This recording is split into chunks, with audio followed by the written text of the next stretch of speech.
السلام علیکم، I am Zeeshan. ہم نے جو انگلش اسپیکنگ ان اسٹائل والی سیریز شروع کی ہوئی ہے اس کا یہ دوسرا ویڈیو ہے۔ اس میں آپ کو بتاؤں گا کہ فارملی اور انفارملی دوسروں سے اگر ہم نے فون نمبر حاصل کرنا ہو تو انگلش میں ہم کون سے سینٹنسز استعمال کر سکتے ہیں۔ فارمل سیٹنگ کون سی ہوتی ہے؟ فرض کریں کاروباری سلسلے میں آپ کسی سے فون نمبر مانگ رہے ہیں، یا آپ کسی عدالت میں کھڑے ہیں، یا کسی تعلیمی ادارے میں کھڑے ہیں، یا جہاں پہ رسمی طور پہ ایک دوسرے کی عزت کرنی پڑتی ہے، ایسی سیٹنگ کو کہتے ہیں فارمل سیٹنگ۔ اس کی بجائے انفارمل سیٹنگ ہوتی ہے کہ جب آپ اپنے دوستوں میں ہوتے ہیں، اپنی فیملی کے اندر ہوتے ہیں، یا اپنے بہت ہی قریبی رشتہ دار جن کے ساتھ آپ کی فرینکنس بہت زیادہ ہے، اس سیٹنگ کو کہتے ہیں انفارمل سیٹنگ۔ پہلے فارمل سیٹنگ میں آتے ہیں جی۔ سب سے زیادہ جو فقرہ استعمال ہوتا ہے وہ ہے could، may یا can، ان تینوں میں سے کوئی ایک لگا کے could I have your phone number please، مطلب اس کا یہ بنتا ہے کیا میں آپ کا فون نمبر لے سکتا ہوں۔ اب یہاں پہ ایک بات یاد رکھیں کہ ہمیں کوشش کرنی چاہیے کہ زیادہ سے زیادہ فلائنس شو ہو ہمارے فکروں میں، یعنی زیادہ سے زیادہ نرمی شو ہونی چاہیے ہماری ریکویسٹ میں۔ یہ ریکویسٹ ہے نا، ہم دوسروں سے نمبر مانگ رہے ہیں تو اس میں زیادہ سے زیادہ نرمی ہونی چاہیے۔ اگر آپ خود کا لفظ استعمال کریں گے تو یہ سب سے زیادہ پلائٹ ہے، اس کے بعد باری آتی ہے میں کی، اور سب سے آخر پہ کین کی۔ تو کوشش کریں کہ کاروباری سیٹنگ و تعلیمی اداروں وہاں پہ کین کا کم سے کم استعمال کریں۔ سب سے بہترین لفظ یہاں پہ ہوگا could I have your phone number please یا may I have your phone number please۔ ہمارے یہاں پہ سب سے زیادہ یہی فکرہ استعمال ہوتا ہے، لیکن ہمیں چاہیے کہ اس کا سبسٹیٹیوٹ بھی ہمارے پاس ہو، آلٹرنیٹیو بھی ہو، یعنی متبادل بھی ہو۔ اس کا متبادل ہم استعمال کر سکتے ہیں would you like to provide me your contact number sir، مطلب اس کا یہ ہے کہ آپ مجھ کو اپنا رابطہ نمبر دینا پسند کریں گے جناب۔ آپ یاد رکھیں کہ فرض کریں کوئی انگریز ہے، وہ جب would you کو بولے گا تو یہ دونوں لفظوں کو علیحدہ علیحدہ نہیں بولتا، would you جس طرح ہم بولتے ہیں، وہ ان کو اکٹھا بولے گا جلدی میں would you کیا بولے گا would you like to provide me your contact number۔ اس کے بعد الٹرنیٹیو جو ہے کسی سے فون نمبر مانگنے کا متبادل وہ یہ ہو سکتا ہے should I write down your contact details sir، کیا میں آپ سے رابطہ کرنے کی تفصیلات لکھ سکتا ہوں جناب۔ اب یہاں پہ یہ ڈائریکٹ کویسچن نہیں ہے کہ مجھے رابطہ نمبر دے دیں، یہ ایک ایسا سوال ہے جس سے دوسرے کی ولنگنس کا پتہ لگے گا کہ کیا وہ راضی بھی ہے آپ کو اپنا فون نمبر دینے کا کہ نہیں۔ اگر تو وہ مرد ہو یا خاتون ہو، اگر تو وہ آپ کو رابطہ نمبر دینا چاہے گا یا چاہے گی تو پھر وہ آپ کو تفصیلات بتا دے گا یا بتا دے گی۔ تو یہ بڑا اچھا طریقہ ہے دوسروں سے پوچھنے کا، کیونکہ اگر اس کی ولنگنس نہیں ہوگی تو وہ آئی ایم سوری کہہ کے آپ سے جان چھڑا لے گی یا چھڑا لے گا۔ اب ایک اور متبادل طریقہ دوسرے سے فون نمبر لینے کا فارمل سیٹنگ میں It would be a pleasure for me to contact you in the coming days. May I have your contact number, sir یا madam؟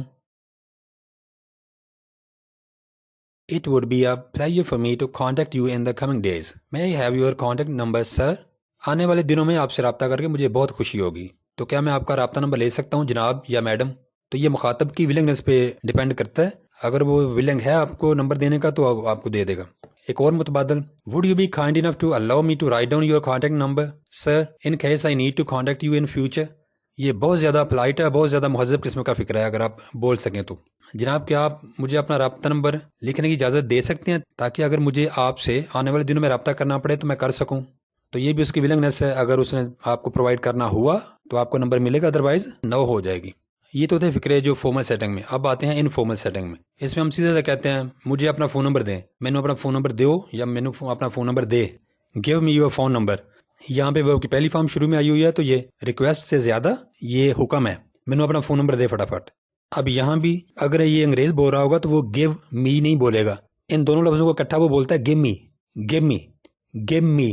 تو یہ یاد رکھیں کہ اگر آپ کوئی مووی دیکھ رہے ہیں اس میں وہ لفظ بولتا ہے give me your phone number, تو وہ گیو می کا لفظ اصل میں وہ کیا ہے، گیو می کو شورٹ کر رہا ہے۔ آنے والی ویڈیو میں ہم بات کریں گے ایسا کیوں کرتے ہیں۔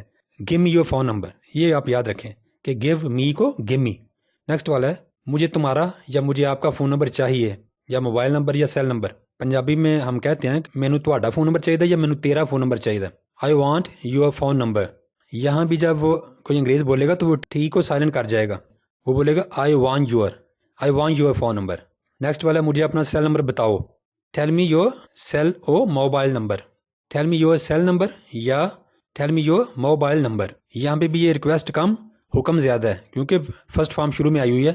نیکسٹ والا ہے تمہارا یا تیرا فون نمبر کیا ہے یا موبائل نمبر کیا ہے، تیرا فون نمبر کی ہے، what is your mobile number. اب یہاں بھی انگریز واٹ از نہیں بولتا، وہ بولتا ہے what's your mobile number. Next والا آلٹرنیٹیو جو ہم بول سکتے ہیں نمبر مانگنے کے لیے، I want to have contact with you number please, I want to have contact with you number please. تو یہاں بھی انگریز وانٹ ٹو دونوں لفظوں کو بولتا ہے wanna. I wanna have contact with you. Want to کی بجائے کیا بولتا ہے؟ Wanna. I wanna have contact with you. Number please. میں آپ کے ساتھ رابطہ رکھنا چاہتا ہوں، مجھے نمبر دیں. میں تواڈے نال یا میں تیرے نال رابطہ رکھنا، مینوں نمبر دے. یا پھر کئی دفعہ ہم بولتے ہیں نمبر پلیز کہ مہربانی کرو تو نمبر دیو مینوں، مہربانی کر کے نمبر دیں، نمبر پلیز. یا پھر بہت زیادہ فرینک ہے تو ہم خالی یہ کہتے ہیں نمبر کاٹ نمبر. تو نمبر سے مراد یہی ہے کہ وہ آپ کا فون نمبر مانگ رہا ہے. تو یہاں پہ یہ بہت زیادہ فرینکنس کو شو کرتا ہے. جتنے آپ کم سے کم لفظ استعمال کرتے ہیں اتنا ہی شو ہوتا ہے کہ آپ کی اس بندے کے ساتھ فرینکنس بہت ہی زیادہ ہے. آپ کسی کو صرف کہہ رہے ہیں نمبر، اس کا مطلب ہے کہ وہ سمجھ رہا ہے کہ آپ کیا بات کر رہے ہیں. ہمیں کوشش کرنی چاہیے کہ یہ انگلش کے فقرے ہمیں سارے زبانی یاد ہوں، ہمیں استعمال کرنا ان کا آتا ہو، تاکہ ہم ہر جگہ ایک ہی فقرہ استعمال نہ کریں. جب ہم متبادل استعمال کریں گے تو اس سے ایک چاشنی پیدا ہوتی ہے ہماری زبان میں، ہمارے اندر خود اعتمادی پیدا ہوتی ہے. کوشش کریں کہ آپ کو یہ سارے فقرے ازبر ہوں، آپ ان سارے فقروں کو استعمال کر سکیں الٹرنیٹیولی، یعنی ایک جگہ پہ کوئی فقرہ استعمال کریں، دوسری جگہ پہ دوسرا فقرہ استعمال کریں. اپنے دوستوں کے ساتھ، اپنے ٹیچرز کے ساتھ ان فقروں کی پریکٹس ضرور کریں. پریکٹس انتہائی لازمی ہے انگلش میں، اور پریکٹس کرتے جائیں تو یہ آپ کو چیزیں یاد رہتی ہیں. انگلش اسپیکنگ اینڈ اسٹائل کی اگلی ویڈیو تک مجھے اجازت دیں. Thank you so much for listening to me. Take care. اللہ حافظ.